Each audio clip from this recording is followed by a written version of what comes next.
ada anak di dunia ini yang benar-benar sekalipun mereka kembar identik, tetapi satu sama lain memiliki ciri khas tersendiri. Begitupun dengan murid-murid kita, mereka memiliki kelebihan dan kekurangannya masing-masing. Nah, bagaimana cara kita memberikan pembelajaran terbaik sesuai dengan kebutuhan belajarnya? Simak penjelasannya berikut ini.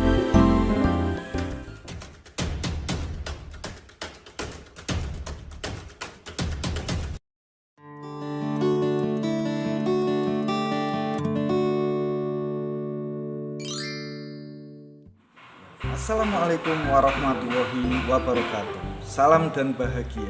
Berjumpa kembali dengan saya Saiful Ahwan, calon guru penggerak Angkatan 11 dari SMK Nusantara 1 Comal, Kabupaten Pemalang.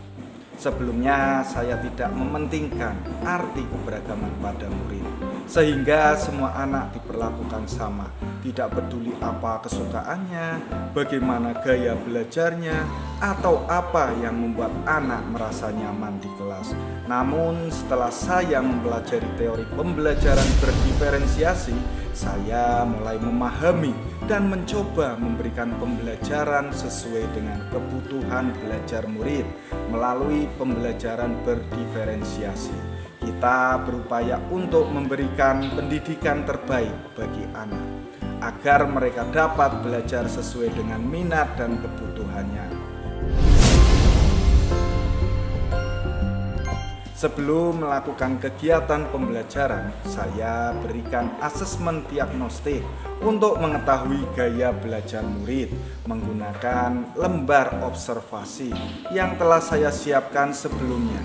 Hasil tes diagnostik menyimpulkan terdapat 11 anak dominan dengan gaya belajar visual, 14 anak dominan dengan gaya belajar auditori, dan 12 anak dominan terhadap gaya belajar kinestetik. Kegiatan pembelajaran yang saya lakukan di kelas 10 TKR 3 dengan mata pelajaran dasar-dasar otomotif pada sub pokok bahasan jangka sorong. Di awal pembelajaran seperti biasa, saya mengawali dengan memberikan salam, menyapa murid, menanyakan kabar, berdoa sebelum pembelajaran, mengecek kehadiran murid, memberi pertanyaan pemantik, dan juga penyampaian tujuan dan penilaian, serta diakhiri dengan melakukan kesepakatan kelas. Apa kabar, anak? Baik. Sehat? Sehat. Kita mulai pembelajaran biar kelas kita terlihat nyaman. Kita lihat di sekitar kalian, di bawah meja ada sampah atau tidak? Tidak ada ya. Kalau tidak ada, untuk memulai kegiatan pembelajaran hari ini, alangkah baiknya kita berdoa terlebih dahulu ya. Silakan dipimpin berdoa.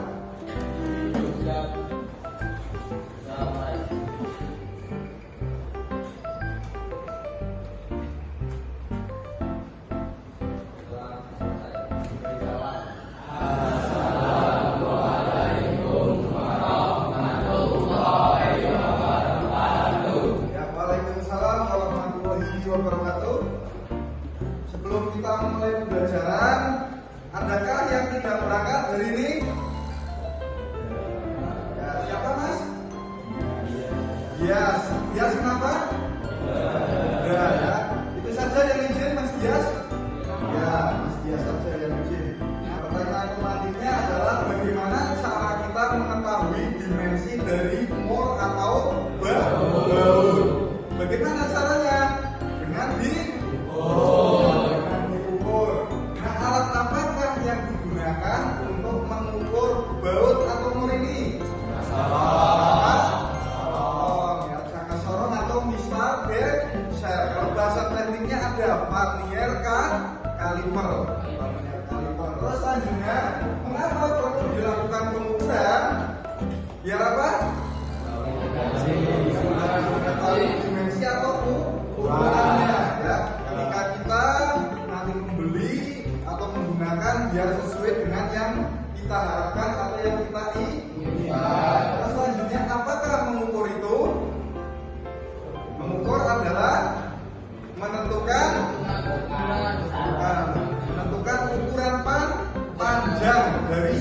benda. Karena alat ukur seperti mista, alat ukur garis, jangka sorong, mikrometer dan yang lainnya itu adalah alat ukur panjang ya.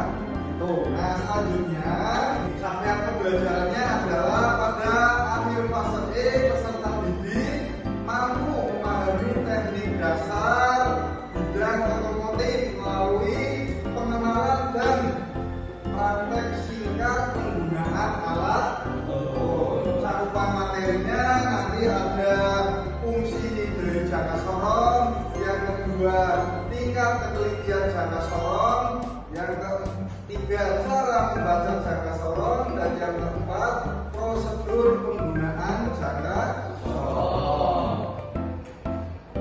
Tujuan pembelajarannya apa? Peserta didik mampu memahami konsep pengukuran dan penentuan tingkat ketelitian alat ukur jangka sorong dengan baik dan benar. Yang kedua, melakukan prosedur pengukuran menggunakan jangka sorong dengan bantuan media bervariasi secara mandiri dengan baik dan benar. Nah, sebelum kita masuk ke materi jangka sorong, kita ada kesepakatan kelas ya. Kesepakatan kelas yang pertama apa? Sudah kita lakukan ya. Yang kedua, hadir tepat waktu semua. Ini bisa dilakukan setiap pembelajaran ya. Tidak hanya hari ini. Yang ketiga, bersikap sopan dan saling menghormati. Nanti ketika kalian diskusi atau kalian tanya jawab dengan rekan kalian atau dengan saya, nah, kalian harus tadi bersikap sopan dan saling menghormati. Ketika kalian sopan, pasti kalian akan dihormati. Benar apa enggak? Nah, terus selanjutnya yang keempat adalah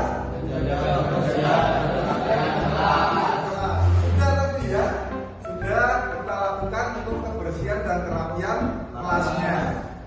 Nah, tadi ketika ada sampah sudah diambil.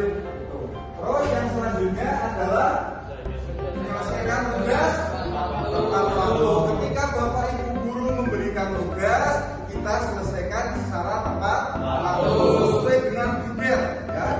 Nah, biar tidak melewati bubernya. Selanjutnya yang keenam, berseragam sesuai aturan ya, sesuai aturan. Mungkin ini karena ada yang tidak sama, karena di sini seragamnya kaos olahraga, karena wearpacknya belum jadi, nah makanya jadinya tidak sama ya. Harusnya wearpack semua kalau sudah jadi. Ini ada yang pinjam. Terus selanjutnya adalah mengangkat tangan ketika ada yang bertanya.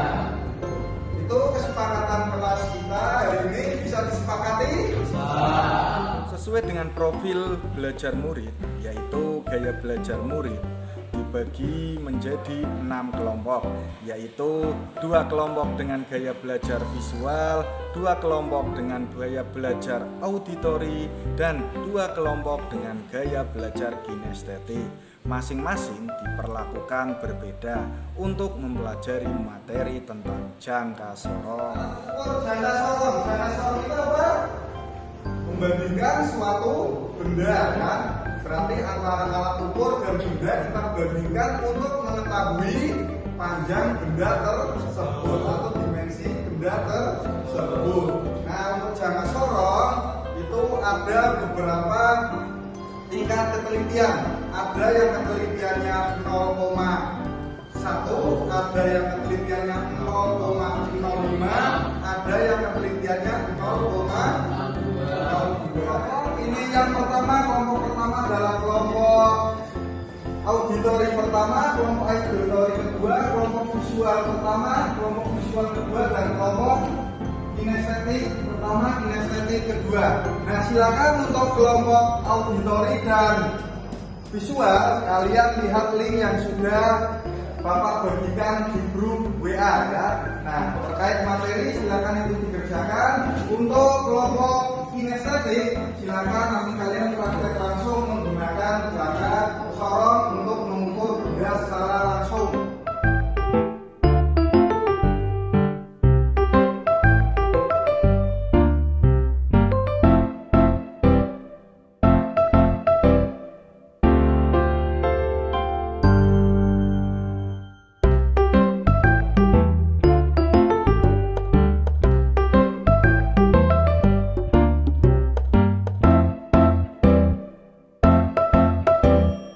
Apa skala utamanya?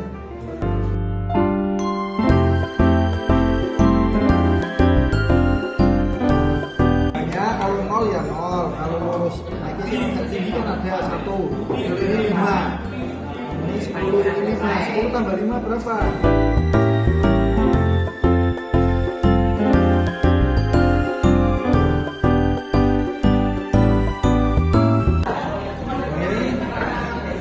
Misalnya di sini gampang, biar cepat kalian bacanya. Di sini, ini berapa? 20, 21, 22, cari yang lu. Ini berapa 5? 50, lu satu strip ini 0. 5, 10, 15, 20, 25, 30, 35, 40 ya. Begitu ya. Selanjutnya, tiap-tiap kelompok diberikan tugas untuk mengerjakan lembar kerja yang telah guru siapkan. Bagi kelompok yang memiliki gaya belajar visual dan auditori, mereka mengerjakan lembar kerja secara online menggunakan platform Light Worksheet dengan link yang guru berikan. Sedangkan untuk kelompok dengan gaya belajar kinestetik, mereka mengerjakan lembar kerja yang diberikan langsung oleh guru. Setelah berdiskusi dengan kelompok untuk mengerjakan lembar kerja, tiap-tiap kelompok mempresentasikan hasil diskusinya di depan kelas. Kegiatan inti diakhiri dengan pemberian kesimpulan dan penguatan kepada murid.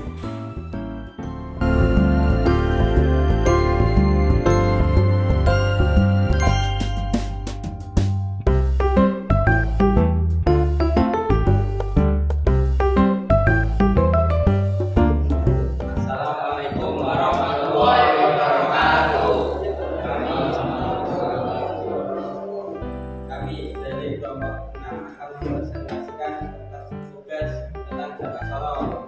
Ketelitian jangka sorong dibagi menjadi 3, yaitu ketelitian 0,1 dan ketelitian 0,05 dan ketelitian 0,0. Assalamualaikum warahmatullahi wabarakatuh. Di sini saya perwakilan dari kelompok 2 ingin mempresentasikan hasil diskusi tentang beberapa jenis jangka sorong.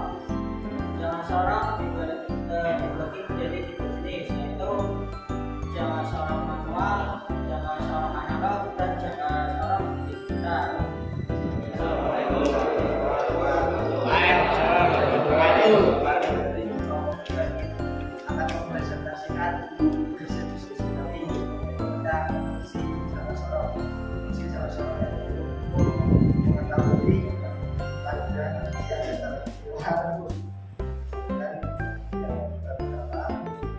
Tadi sudah berdiskusi dan sudah melakukan presentasi untuk tiap-tiap kelompok. Nah, sekarang untuk menyimpulkan materi yang kita bahas dari ini, siapa yang mau menyimpulkan? Ya, silakan Mas Habib. Assalamualaikum warahmatullahi wabarakatuh.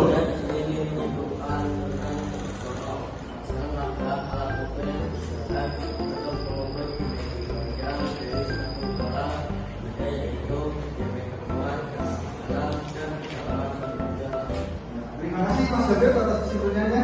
Silakan kembali beri kelas untuk Mas Habib. Melakukan presentasi dari hasil diskusi kalian. Nah, terkait dengan materi jangka sorong. Jangka sorong itu apa tadi Mas?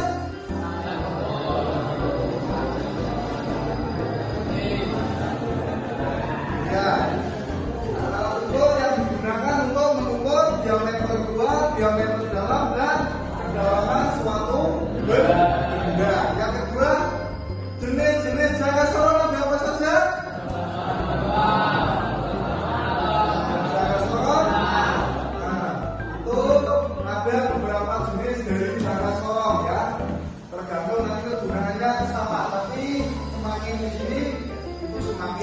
mudah dari yang manual, analog, digital itu lebih mudah. Terus selanjutnya adalah bagian jangka sorot. Ada apa saja bagian jangka sorot?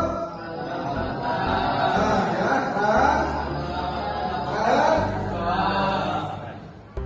satu lagi. Kita pakai pengukur kedalaman. Ada skala utama dan skala Pada kegiatan penutup, guru dan murid merefleksikan hasil kegiatan pembelajaran, dilanjut dengan pemberian evaluasi berupa kuis. Kemudian guru memberikan tugas kepada murid untuk membuatkan ringkasan tentang materi yang telah dipelajari, bisa dalam bentuk tulisan, peta konsep, atau mind map, video, dan juga bisa rekaman suara, disesuaikan dengan minat murid. Dan kegiatan pembelajaran diakhiri dengan berdoa.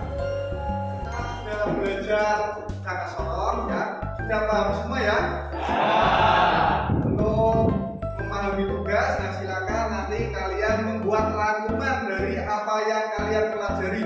Bisa menggunakan catatan, bisa menggunakan mind map, bisa menggunakan rekaman suara, nanti bisa dikirim melalui nomor WA, atau bisa menggunakan video, nanti juga bisa dikirim ke WA atau diupload ke YouTube. Itu silakan nanti tugasnya dibuat di rumah untuk ringkasannya itu ya. Ada yang ditanyakan? Kalau tidak, untuk pembelajaran hari ini kita cukupkan. Sebelum mengakhiri kegiatan, kita berdoa terlebih dahulu. Dipimpin berdoa.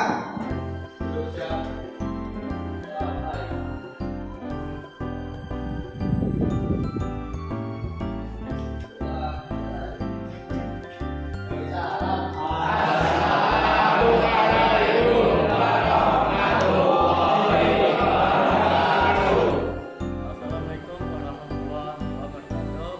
Perkenalkan, nama saya Muhammad Firman dari kelas 10 dari 3. Saya senang sekali belajar dengan cara berkelompok, terutama di kelompokan berdasarkan gaya belajarnya, sehingga saya menjadi lebih semangat dalam mengikuti pembelajaran ini.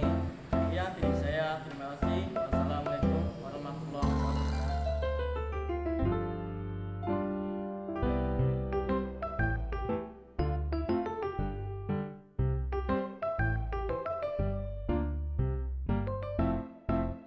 TKR 3 ingin menjelaskan tentang pengertian jangka sorong. Untuk yang pertama, jangka sorong adalah alat ukur yang dapat digunakan untuk mengetahui panjang, diameter luar, dan diameter dalam sebuah bentuk benda tertentu. Jenis jangka sorong. Jangka sorong dibagi menjadi 3 jenis, yaitu jangka sorong manual, jangka sorong digital, dan jangka sorong analog. Perkenalkan, nama saya Pak Ari Adi Putra dari kelas TKR 3. Saya mau menerangkan tentang jangka sorong. Pengertian jangka sorong alat ukur yang sering digunakan dalam dunia otomotif karena mampu mengukur benda kerja dengan ketelitian hingga 0,02 mm. Jangka sorong digunakan untuk mengukur ketebalan, diameter dalam, diameter luar, dan mengukur kedalaman.